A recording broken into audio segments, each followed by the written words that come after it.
Hey, this is Matteo Lane. I'm Emma Willman. And this is Inside the Closet. Inside the Closet. In the middle of us bitching about The Amazing Race, Emma's phone just stopped recording. But what reality show would I do? I would do the British Bake Off, the Great British Bake Off. Even though I'm not British, and you win nothing. You win no money. You win nothing. No, you win you won, hip hip, and then they have a party for you. How could we get you on that show? I should learn how to bake better. My sister could be on that show, but I don't know that I could be on that. Would you ever, if you were single, would you do a Bachelor where men were trying to date you? No, that sounds really horrific. This is my idea. I would love that. I have no interest in being out of control. I literally... You really think that you want to go on a show where you're in zero control and you're the guinea pig and that other people are going to edit you however they want? If I was doing The Bachelorette and it was just 20 women and then I got to marry one of them... you on that show.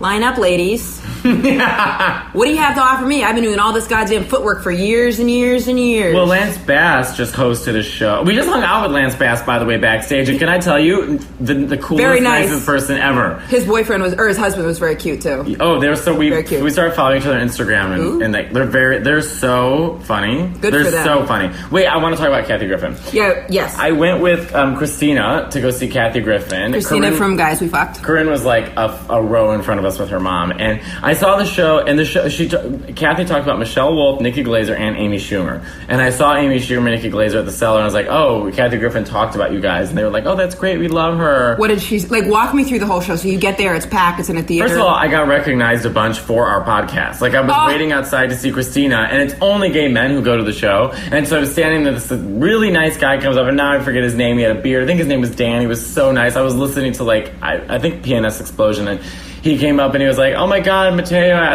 love you and Emma, and you guys are so funny," and blah blah blah. Hi Dan, thank you. And I was I think it was Dan. I'm sorry, but he knows who he is if he's listening. And then I was like, "Oh, thanks so much." And then then I started getting self-conscious, and I got recognized a couple other times. But Christina and I literally sat on the roof. I mean, it was so far away that Kathy Griffin was just a tiny little ant. Was it packed out? Sold out. I'm so Carnegie glad. Hall, sold out. See, that's a testament to 3 hours. Being in, 3 hours. sticking it out and doing the work and not, just going. Literally a 3 Did she have an opener? Show. Nope. So it's just her talking for 3 hours. Okay, so walk me through the whole thing. You get in, you sit down. You get in, we sit down, and then, the curtains, the lights go down. They play a video of, what happened over the past year and a half, and, all the criticism that she got, and she comes out, and she just starts talking. And the one thing I liked is, there was an arc, she was talking basically about from the beginning of the photo shoot to when it happened, what happened to her when she traveled, and now, and then would, splice in, little jokes here I have and a question. In a way, do you feel like what happened is almost a gift because it's given her some killer content? No, I think that, she cried at one point. I mean, her sister was dying of cancer, and her sister was getting death threats when she died. Are you serious? So, yeah. And her sister died? Yeah. Oh, fuck. So, during all this. So, I don't think that she looks at it as a gift. I think she looks at it as a lesson that she learned.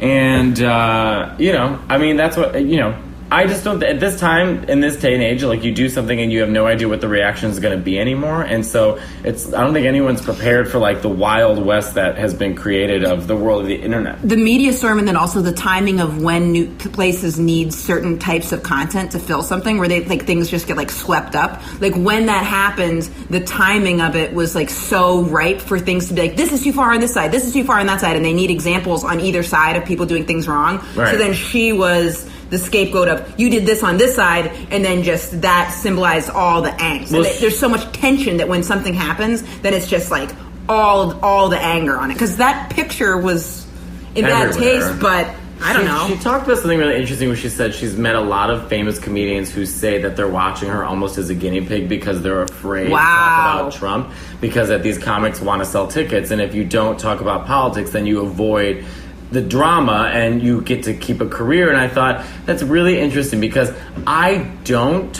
Well, a lot of people do talk about politics, though. Famous, they're already famous, right? So, and I think too, you and I, maybe because we're both gay, and especially me for being a gay male, it's really new to the world of comedy, and so I feel in a lot of ways I'm already politically charging people, it's just political, on stage. It's political in itself, just by the virtue of it. I completely. I don't even know if I'm you're trailblazers over here, but this in the sense that there's so few gay men. Even though there's a lot starting to come up, there's so few doing it. And it's normalizing stuff in a way. Like, even, like, when I watched Tim Dillon's Netflix 15, you know, he mentioned somewhere in there that he's gay, and it was just like, I was like, I bet that is, you know, and he's not the stereotypical looking gay guy, and I bet that's like really like empowering and normalizing for some people to see, and like anything on that. So when I have my Netflix special, people will be like, I see you've sent us back about 75 years. No, and I'm so excited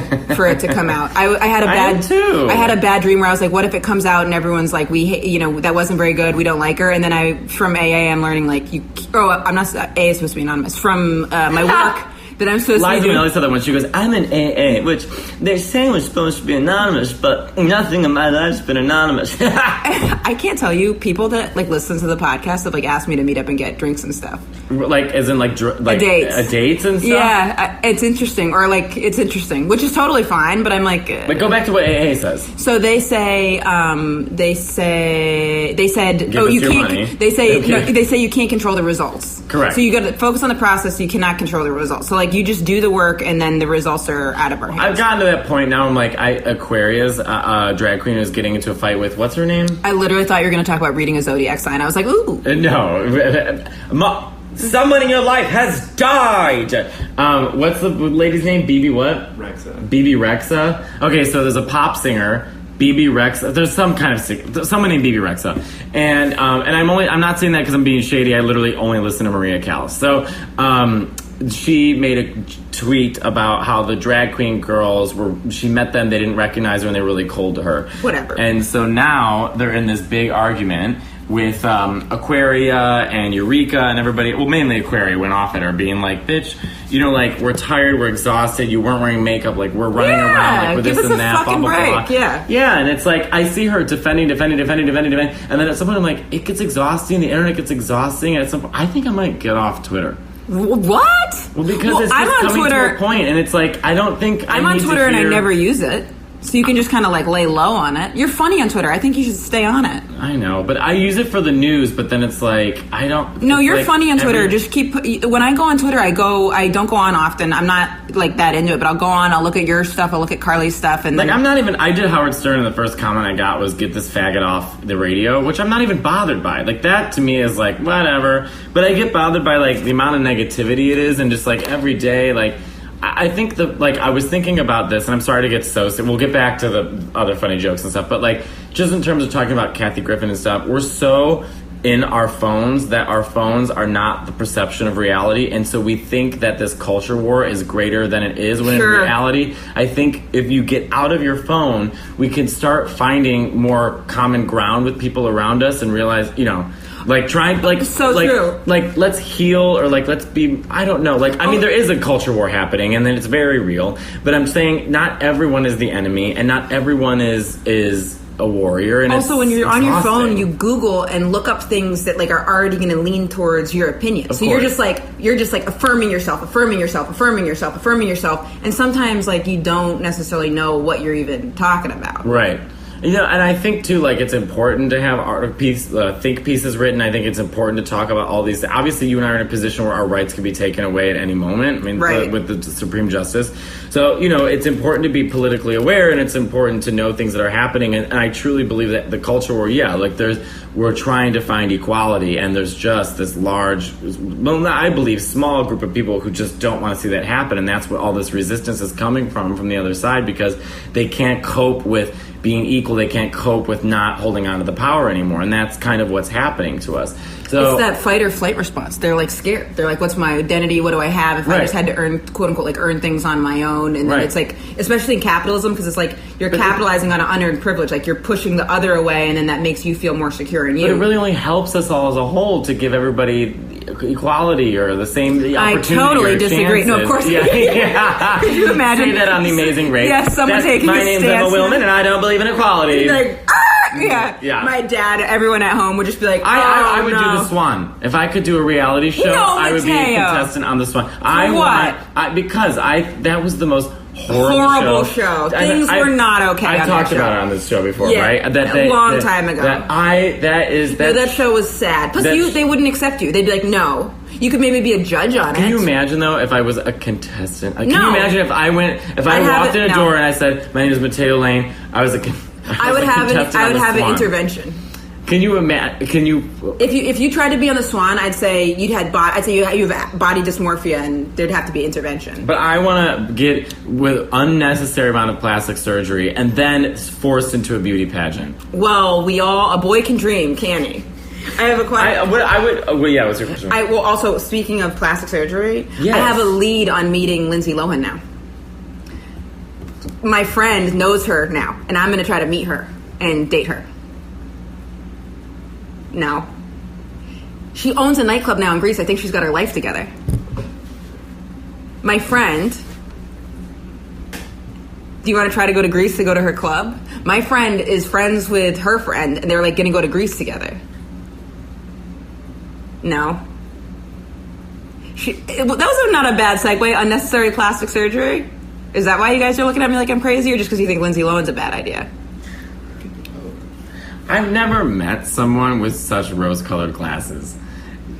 Look, there's not a lot of bisexual celebrities out there. Emma, Lindsay Lohan is a mess. No, she owns a nightclub in Greece now. Oh, girl, you don't think I know? I follow her every. Couldn't you picture me, you, and Kike and Tyler out in the patio? No, because I don't want to risk my life. Out in the patio having. So you want to date Lindsay Lohan? No, I would like to see what's going on.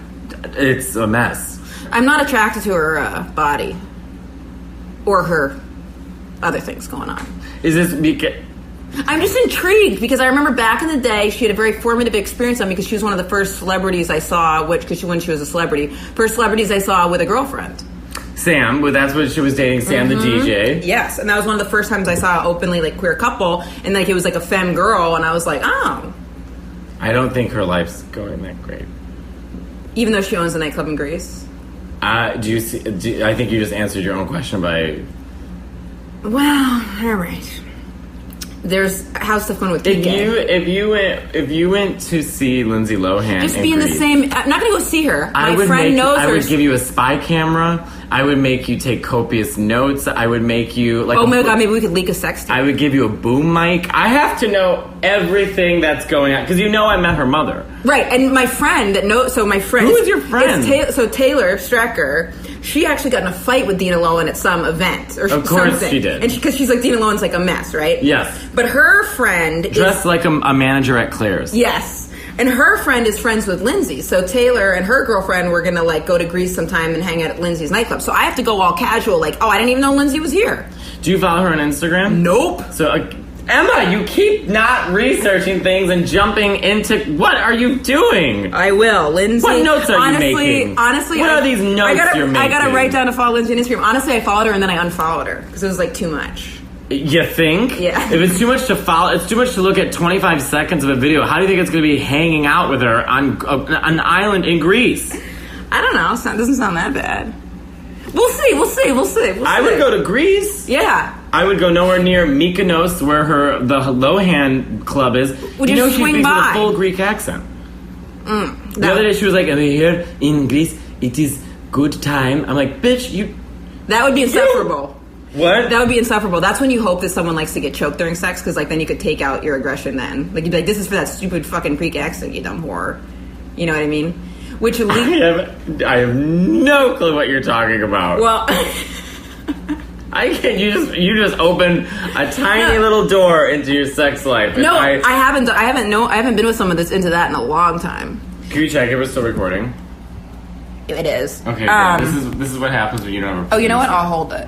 No, no, because the light will go on. This actually... Well, I wanted to ask how's stuff with Kike going. So good. Good. He's got a job. He's working. He's doing all this stuff. We were trying to figure out our way back here. That's great. Yeah. When's the next time you're going to see him? I don't know. I think I want to surprise him, maybe, but it's I don't know when I have the time or the money to do it. So I'm trying to figure out what I'm going to do. Matteo is going to be in Montreal for 3 weeks doing the nasty show at Just for Laughs. No, doing the ethnic show. Doing the ethnic show. Yeah. Starting July 11th to the 29th, I'll be in Montreal. And we'll be in Toronto the 20th through the 24th. Can't wait to see you guys. We each have our own shows, and we're doing a show together, so that's going to be... Wait, we do each have our own show? We have... most of it's... You have your own shows, I have my own shows, and then we're doing one together. Oh, then we're doing one together. Which is like and the Nathan best... McIntosh is coming. Yay! It's going to be... And a few people have, like, messaged about getting, like, tickets to both shows and then coming to the podcast taping, so that's going to be... a lot of fun, and Canadian Cookie's going to be there. Who? Because she lives in that area. So we'll see. Nothing's going to, I'll be probably with Lindsay at the time. Yeah, you'll be at the Mykonos Island. Yes. Well, it's clocking out. So I'm obsessed with this show, Ghost Adventures. Never heard of it. So this is a show you should get into because Evan Williams and I watch. Everyone remembers Evan Williams.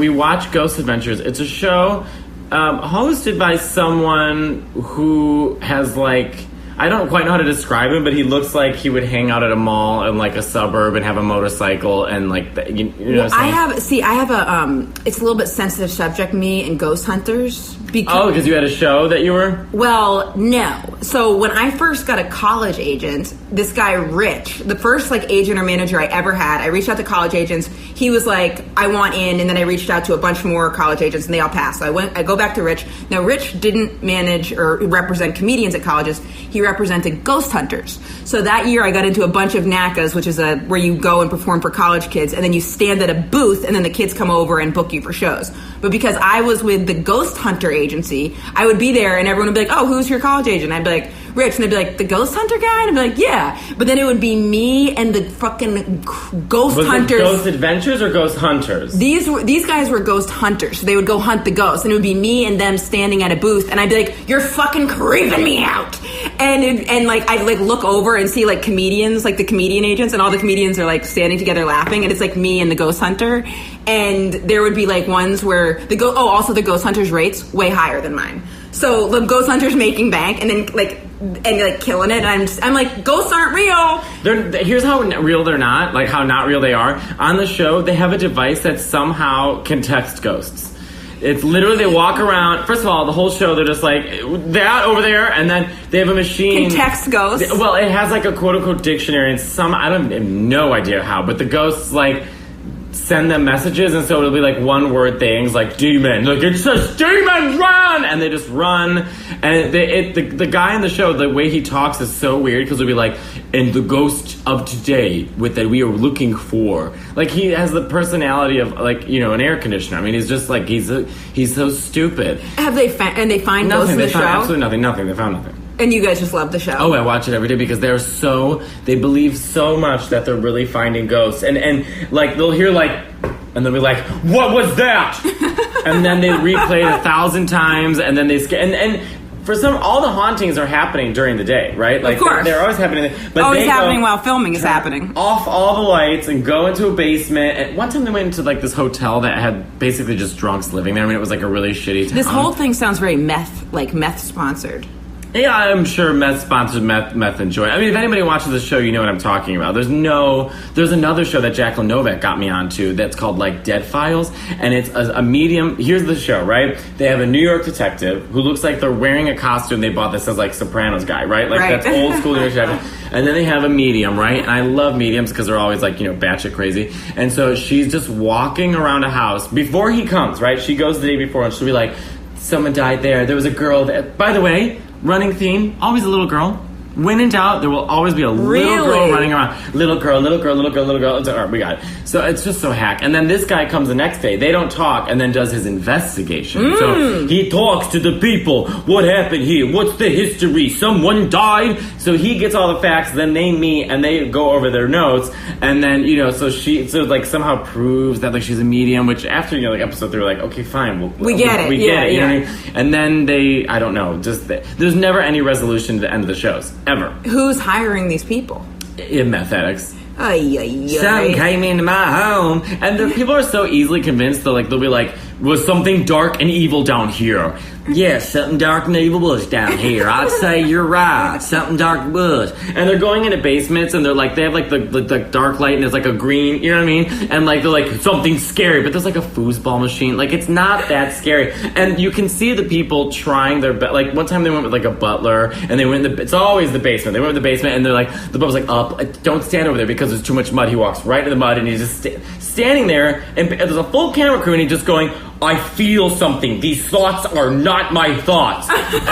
and then you see the butler just standing like, oh God, what is going on? And you go, like that kind of like, you have to agree because they're just so uncomfortable. Has there ever been someone who's just like not buying it? We should try to submit to the show, like we're totally into it, and then when we're here, like not be, like question them. Well, one time they were walking around New Orleans in like an old plantation, I think it was, and so it was so racist on so many levels. It was a black woman showing them around, right? And he goes, apparently there was voodoo here years ago, and that voodoo person is still haunting us. And she's like, well, yeah, that's the story. And he's like, do you do voodoo? And she's like, no, I absolutely do not do voodoo. Seconds later, they show some gay guy in a tree be like, yeah, she does voodoo. She taught me all the voodoo she knows. She's lying to you. And so it's like, what? And then they like go back to this nice old woman and like, you know, make it black and white, and they're like, voodoo, liar. And then like they had this guy perform whatever voodoo in the room, and they're like, I could feel its presence.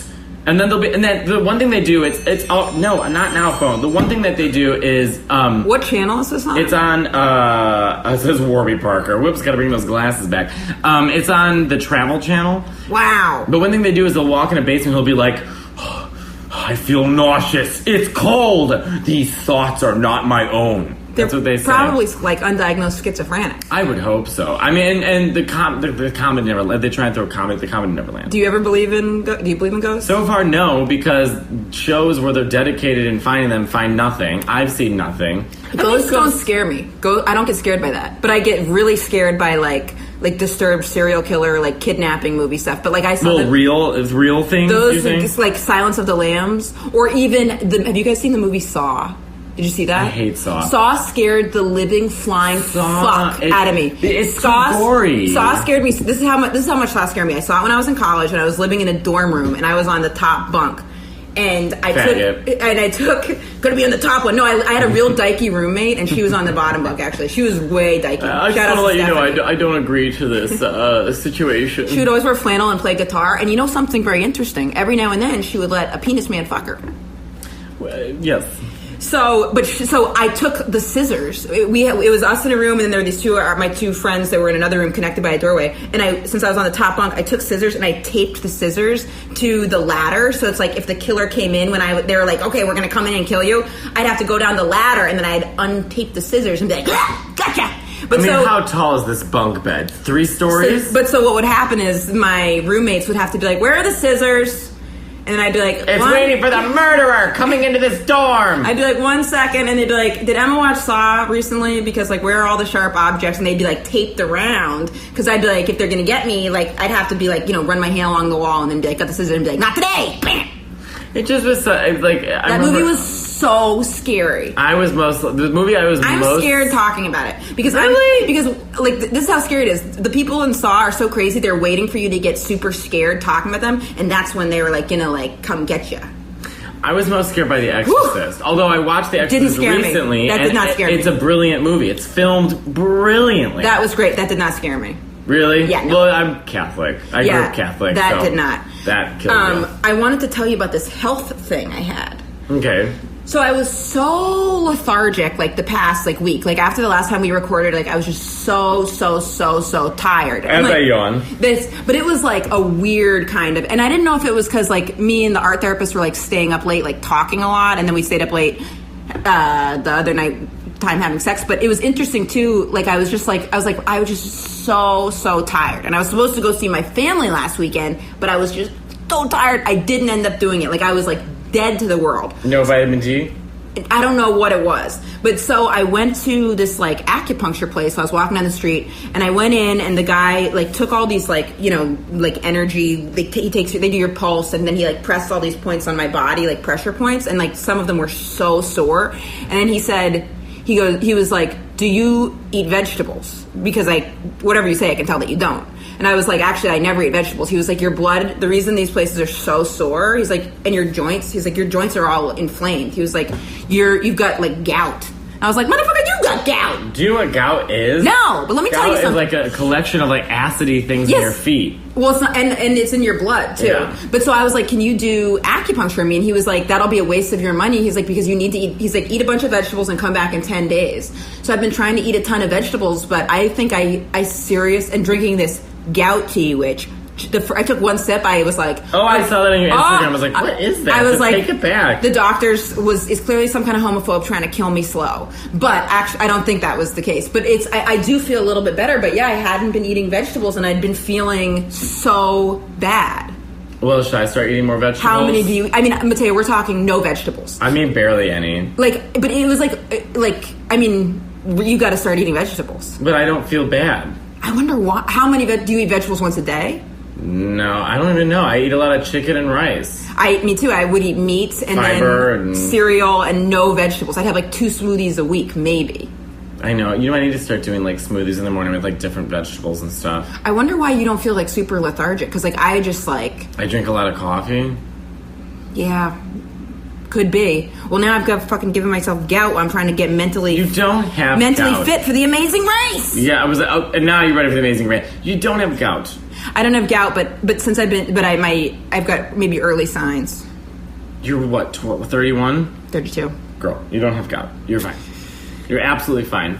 Well, I felt a little off this week because it's 1,000 degrees in New York. I like the heat. I like this dry heat. I don't. I like it. I'm hot right now. My air conditioning blasting. I'm so hot. I'm so great. I lived for 1 or 2 summers when I was in Harlem with no AC, and it was... That's why dating was not... Dating has gotten easier for me because I have a nice apartment now. But back in the day, trying to get girls to come over to my apartment in Harlem, there was like a 6-story walk-up with no AC. I've done that before. When I was in Village. But you had no AC? I had one AC, so it was only in a certain room. I had a bathtub in my kitchen, and there was like a divider, and I had to put up like a curtain to keep like the room cool. It was so tough to get...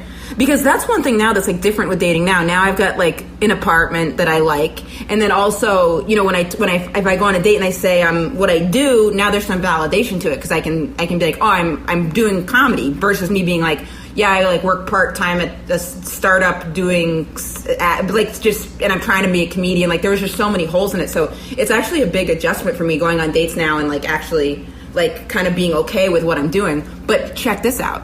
So I don't get recognized. Like they're very like few and far between. But when I was with the art therapist Thursday, I got recognized. I think it was 3 times. I'll tell you why.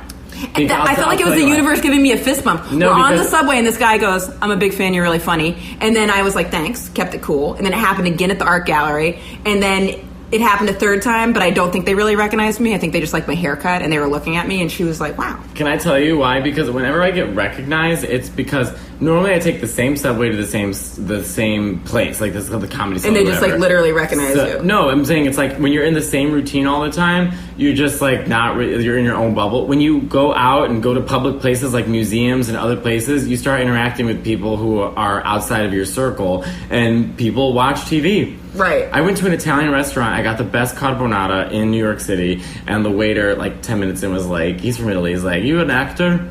And I was like, "Oh." He's like, "I've seen you on TV." But then I was like, "I think you're gay. You probably found like right. You're not watching Comedy Knockout, right? You know no, what I mean? You see my butt on Instagram. Code. Yeah, you watched. You didn't see my late night set. Like you follow me on Instagram, or something could have like popped up in the because I've had people like say like recognize from like Crashing, but I had this doesn't happen a lot, but that it happened 3 times on one date. I was like ballin'. So that was like a nice little like thanks universe. Crashing. They did a 2nd season and they didn't use me. They used me the 1st season and then cut me out.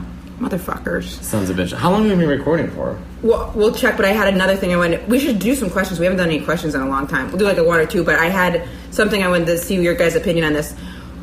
Before you, so I like asking people questions before I have sex, just like trying to figure out what they're into. Yeah. And I think you're that like a gay man.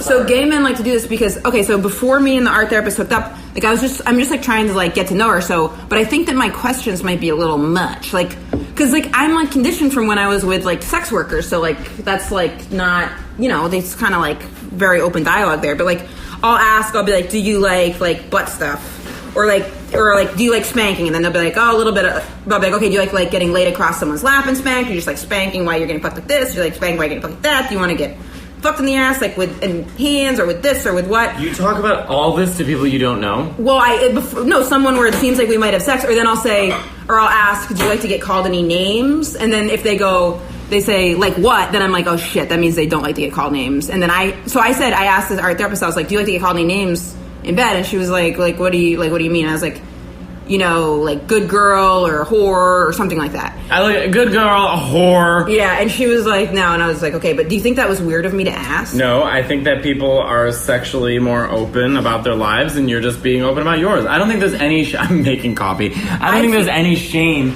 in telling somebody what you're into. But you know what's weird? Then if someone asked like what I would want to get called, I'd feel like embarrassed. You've said publicly that you want to be called the man.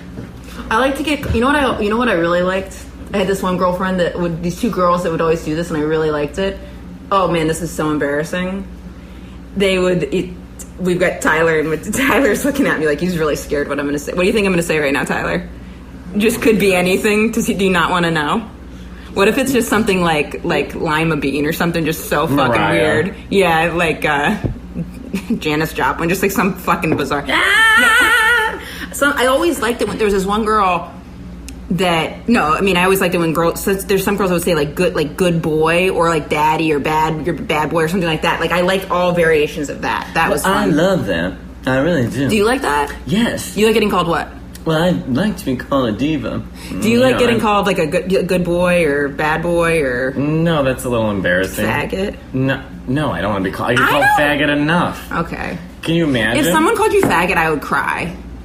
Emma, that happens to me all the time. I would cry. Why would you cry? Because I still have a vision of a year ago when we were with Gail going jet skiing, and Matteo was in his little bathing suit. What are those called again? A Speedo? Matteo was in his Speedo, and he had his little life vest on, and we jet skied over to this place, and it's like in the middle of Jersey, and I remember like some people like you were just like standing there like so cute, so gay. It's like Matteo, me, Gail, just like the gay fucking explosion. And I remember some guy said something. Do you remember? Yeah. Probably call me a faggot. But then that's made me sad. Why? Because it's mean. Yeah, of course it's mean. But I don't like that. Well, So I hope that, Listen, I've explained this to straight people before, where I'm like, I have to change how I dress based off where I go. You know what I mean? Like, you can't... Someone I was talking to Bert Kreischer about this. I was on his podcast, and he was saying him and Ari Shaffir were walking down the street and saw these two gays with, like, pink and this and boots and like short shorts, and he goes, I'll never know that type of freedom. And I said,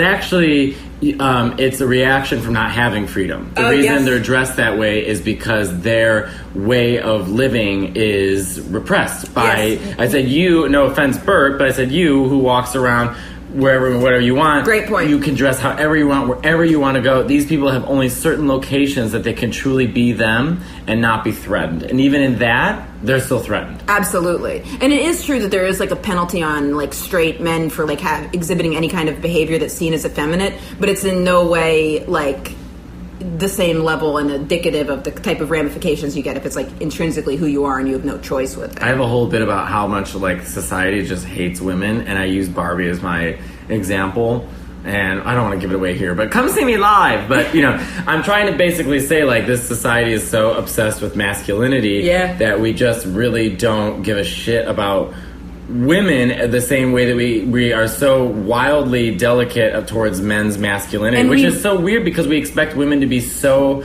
much stronger, but men are so fragile. And toxic masculinity gets recreated in other environments. Like my friend now is out and she's out doing this thing where there's like a bunch of like butch lesbians at it. Yeah. And she's like, the butch lesbians are objectifying me. She's like, they're like saying all these like super crude, she's feminine, she's straight. They're saying all these like insanely crude comments. She's like, it feels weird, but if this was guys, I'd be so uncomfortable. And it's like, the masculinity like gets recreated in like other things. But also it's like, who knows like the pressure of what it means to be feminine right? And like what pressures that brings you, and the submissiveness, and not being allowed to be quote unquote aggressive. So like it's kind of abstract on both sides. I think we all just have to kind of find like a happy medium. I wanted to tell, so like I've been like looking at the landscape of like lesbian comedians, and a lot of them are like getting more butchy, and I feel like it's the fucking lesbian Hunger Games out there. So you know what? I've been softening it up. That's why I got my hair like platinum. You know, I'm trying to like look good. I love the way you think. I'm trying to. So, well, someone else pointed out there, like it's like the lesbian Hunger Games out there, isn't it? And I said, yeah, and I'm so proud of all those motherfuckers. And I was like, but you know what? Got to go in a different direction. So I'm softening it up.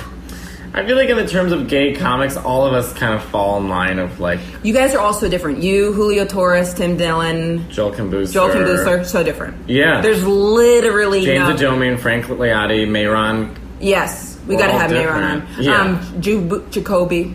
Yeah. Yep. Yeah, it's all. Should we do? I saw him filming for Crashing, and I walked by him, and we looked at each other, and then like a block later, I realized who he was, and I was like, oh, I should go back and say hi, because I thought he was really funny on Fallon. Yeah. But I messaged him on Instagram, like, hey, great job, and he didn't write back, and I was like, I mean, obviously he's got like a lot of followers and stuff like that, so I was like, oh, then I would be embarrassed, like, if he doesn't know who I am, and I'm like, I think you're really funny. People love that. I would look so stupid. No, they do. I got shy. People, like, think about how you feel when people say that to you. It means the world. Yeah, that's true, I guess. It means, like, the world. It's, like, the nicest, you know, it's the nicest thing. I was trying to write a joke about, you know, like, I was trying to write about how gay guy voice, and it's easiest... I had, like, 7 jokes. Tell me if you think this is offensive, though. I was trying to say that, you know, like, gay men, like, that have the typical gay guy voice, it's easiest for gay men to, like, get sex... like across, if you're doing broad generalizations, maybe if straight men could get blown as easily as gay guys can, they'd be like, hey girl, too, because it's like they'd be like, gay men are like so like freed up because they get to like have sex whenever they want. Like, here's where I would say, if straight guys could go to a gas station and get blown, they'd probably be like, work. Well, here's what I would. Okay, I hate that I have to be this way. The one thing I'd say is that, like, I think people assume that gay men put on this affectation to act more effeminate, when in reality that's just who we are. So it's like, straight guys are just who they are. Maybe they aren't effeminate. You know what I mean? So like, it would imply that then you can put it on or not. It would imply the way I'm talking is a show. A choice. Well, it's so interesting. So the other day we were talking about that because there's a new documentary out about like gay voice, and someone was saying that they did think it was a show, and it was a gay guy saying that, and then that made me uncomfortable because I was like, no, like we can't ascribe who it's a show for and who it's not. But like, here's another example. Okay, I'm from Maine, and I remember my friends, like, when we would be drinking, we would, like, our accent would get stronger because we'd be, like, more comfortable with each other. I'm sure there's elements of that with gay men where it's, like, they get more comfortable, and then, like, it gets played on more. When I've always had gay voice. But that's different. I mean, I still pick up the phone and people think it's my mom, but, you know, I've always... I thought it was a good joke. Emma's looking at me so, like, a Dateline interview. I was like, I'm trying to lighten it up.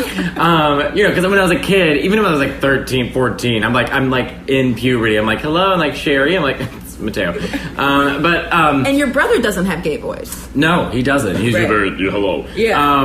But I don't know what I was saying. Oh, when I started hanging out with Bob and Patty and Taylor and Alfredo and Monet, my voice didn't change, but my lingo changed. Right. Because I finally felt like I was in a tribe, and I was like, oh, I can, like... And now, I call everyone girl, and I don't even think about it. And that's just... Bob has a joke. He's like, when you hang out with gays, like, inanimate objects become she. Hilarious. But you know, my lingo changed a little bit. So, like, work and girl, like, things like that. You know, like, kind of, like, classic, hacky, like, millennial gays words that we use. But I'm not walking around like, look, she thinks she's this, she's trade, like spill the tea. Like, I just don't feel comfortable saying any of that. But that would be okay if someone did, right? Of course it does. But I'm saying I personally just, I haven't, like, quite glued onto that, but certain things did stick to me. So, like, saying work or, like, you know, girl. Like, I used to think saying work was so weird. Like, my friend Alfredo all the time, he'd be like, all right, then we're going to go to this, like, work.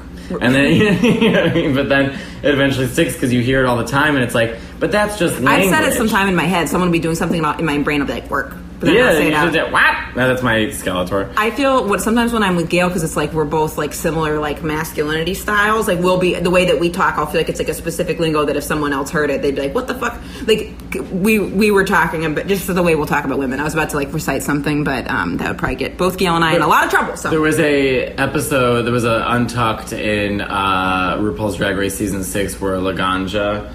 Do you know Laganja? So she got criticized because they felt that she was putting on a show.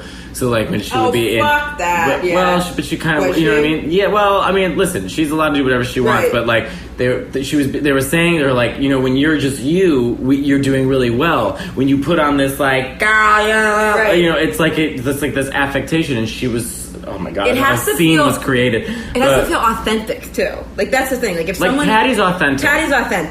Patty is authentic. That's who Patty fucking is. Yeah. You know what I mean? God bless him.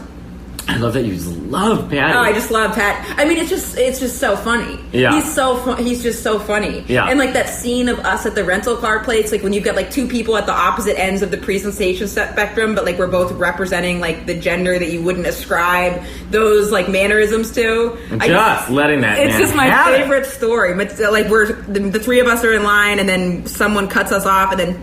I was the least confrontational, and I'm pretty standing mean. there, and then the guy was like being kind of like rude, and then Patty was like, "Oh hell no!" and I was like, "Motherfucker!" and it was just like, boom! Like you just got both ends of the gay spectrum real pissed right now. I know that's the one thing that I always get. Like, there's someone who has a gay joke, and they're like, "Gay men don't fight; they dance," and I was like, "Fuck that!" I was like, "You have the perception of gay men."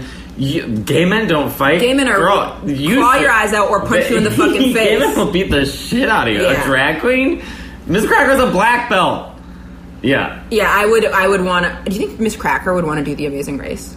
No, she does not want to do The Amazing Race. She has 700,000 Instagram followers and is doing her own TV show. She does not want to do The Amazing Race. You've got to give up The Amazing Race. All right. I can't believe you want to do The Amazing Race. I'm curious. You would be so... Also, my filming schedule is like pretty crazy. All right, we're going to Google The Amazing Race right now. Since you won't do any research, I'm doing a lot. I've got a lot of touring coming up in October, and then I'm going to be filming in August and September. So like my schedule is like pretty fucking nuts. But I'd make time. Amazing Race. Let's do a couple. Do a couple questions. The sound. Wait, let me ask you guys one thing. No. Do you think that I should ask the art therapist if she's listened to the podcast? I think you just did. But like to her. Should she respond? Where did the thing go? Oh, here it is. Oh, my clown nose. Wait, how long have we been recording for? 50 minutes with the other one. Okay, so let's start answering questions. But do you think I should ask her if she's listened to the podcast? Yes. Okay. I think you just need to start being honest from the get-go. Well, I have like been with reveal only little bits. My communication with people is like so much better now that I'm not drinking. Are you always honest with me? Yeah, I can't. Well, here's the thing.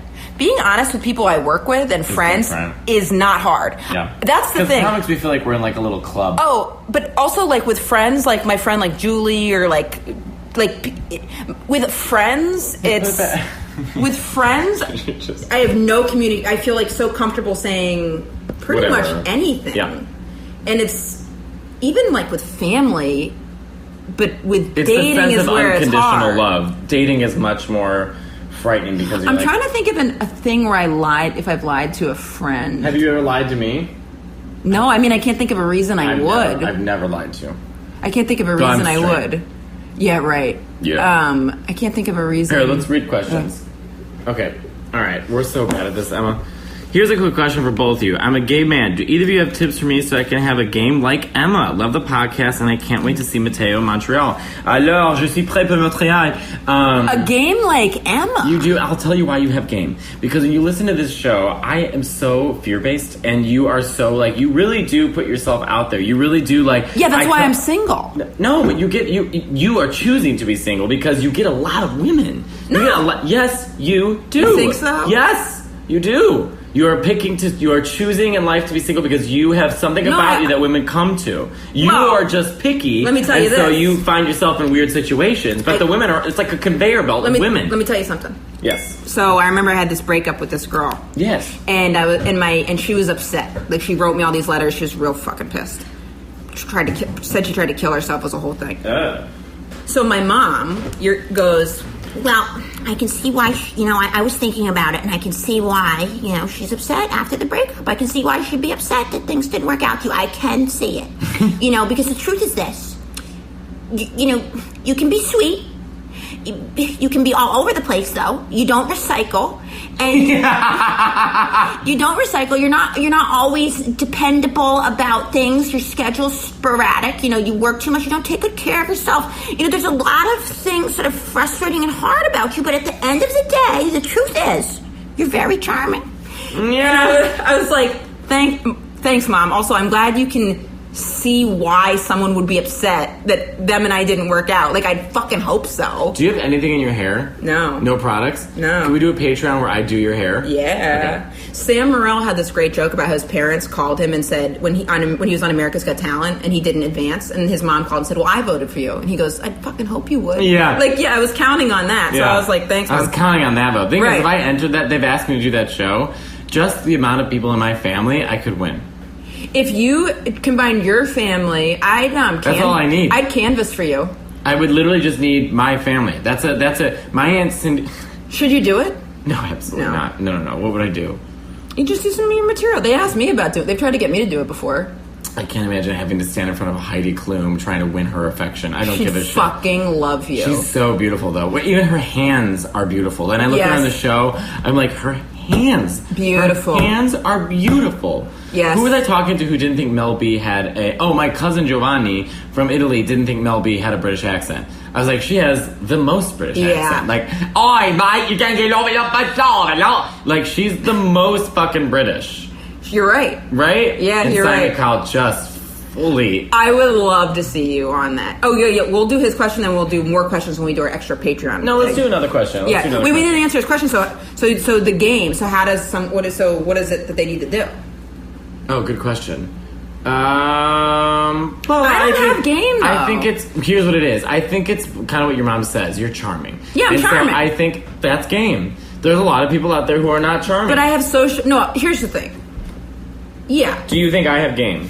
Because the answer is no. Yes. I often, when I go... You're very attractive, but both of us have social anxiety. Yes. When I get social anxiety and I get nervous. Before I was dating Kike, when I would walk into gay bars, I shut down. Me too, I get scared. I don't walk in and I'm like, hello, Dolly. I mean, I walk in, I kind of just like shell into a corner. Me too. And also it's like there's like a lot of like butchy ones with like a lot of like confidence and then like... Oh, I want to talk to you about something. Yeah.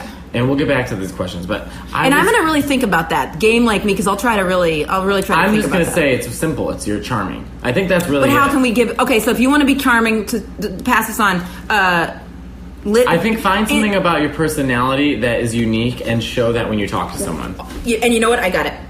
Are those yours? Is that your money? Oh my God. I got paid in cash from holiday show. Oh, okay. Yeah. I was like, here it is. To be with charming, respect people, like, and be as genuine with it as you can, and like be kind to their friends and listen to them. If you create an experience where someone feels like good and recognized, they associate you with that experience, and then they think they like you, whether they know you at all. So I've had a problem doing that, where I'm like, they like create a nice experience with a person, but then I'm like, they don't fucking, and then they're like, oh, I love you. I'm like, yeah, but like you don't even know me. I just like created something around you where you feel like recognized and good. So I'm trying to be more vulnerable with like myself because I want to. That's more sustainable. I'm going to tell you what it is, and I'm going to tell you a story. Let's hear it about how I became charming. I was a young girl, and I became a waitress. And when I was struggling, I got a loan for. I'm out. Yeah, I think the key to charm too, and try to be like endearing and be real and don't be too much. And you're young, and you're smart, and you're sexy. You remind me of myself when I was younger. So for that reason, I'm out. I also don't like go up and approach people ever. So I'm very, and every blue moon I will say something to someone. Like when I was single, every blue moon. You would say something? I would be like, hi, and then just run for the hills. Never in my life. Yeah. One time I was like wasted and I did, but like it was like something about you. Right. Exactly. Let's do more questions on our Patreon. So if you guys subscribe to our Patreon, then you can get that extra. Yeah, guys, subscribe to our Patreon. Please. And follow me on Instagram. I'm almost at 90,000. Woo! It's a lot of fun. Matteo. So I don't even know what I'm doing anymore. I'm like, oh god, there's a lot of people. at Matteo Lane, and then I'm at Emma Willman, and then I am going to be at Comics Comedy Club at Mohegan Sun, July 12th through 14th, and I would love to meet you guys. And I've got I think 5 comp tickets left. So if you send an email, I'll get you. First 5 of you, I'll get comp tickets. And come visit me at the Ethnic Show in Montreal. I'm also doing my Barbara Streisand show, where I'm recreating her show from the Bonsoir and singing with Henry Kapersky in Montreal as a second show, the 23rd and 24th. So, si tu veux, regarde-moi, tu dois venir à Montréal pour 3 semaines. Merci. Bye, guys.